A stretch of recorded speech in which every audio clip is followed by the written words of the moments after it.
এত লোকজন আসে, যদি এসে দেখে তুমি এভাবে পা ফাঁকা করে বসে আছো, তো সেটা দেখতে কেমন লাগে তুমি একবার ভাবো। আচ্ছা পূজা, আমি কি তোমার খারাপ চাই তুমি বলো?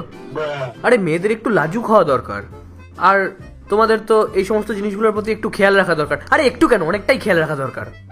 যখন তুমি এভাবে ছড়িয়ে বসে থাকো, যখন লোকজন এমনভাবে তোমার দিকে তাকিয়ে থাকে, আমার পুরো ফোকাস তোমার ওপর থাকে সবসময়। তুমি বলো, এভাবে কমফোর্টেবল হওয়ার মানে আছে কোনো?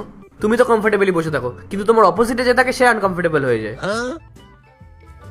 দেখো, যখন তুমি ঘরের ভেতরে আছো তখন তুমি দরজা বন্ধ করে তোমার পা দুটো করে ফ্যান চালিয়ে হাওয়া খাও, তাতে আমার কিচ্ছু যায় আসে না, বিশ্বাস করো। কিন্তু দয়া করে বলছি তোমাকে, যখন তুমি বাড়ির বাইরে যাবে বা দরজা থেকে বাইরে যাবে, প্লিজ তোমার পা দুটোকে জোড়া করে রাখো। ঠিক আছে, আর এরকম ভাবে বসবো না, সরি। পাক্কা বসবে না তো? পাক্কা। চলো ঠিক আছে, আমি তোমার জন্য চা বানিয়ে আছি। আমার জন্য কফি বানাবে? ঠিক আছে। আচ্ছা এটা তো বলো যে চিনি ছাড়া করবো নাকি চিনি দিয়ে?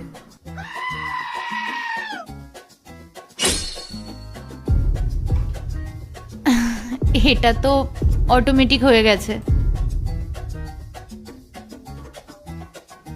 সরি।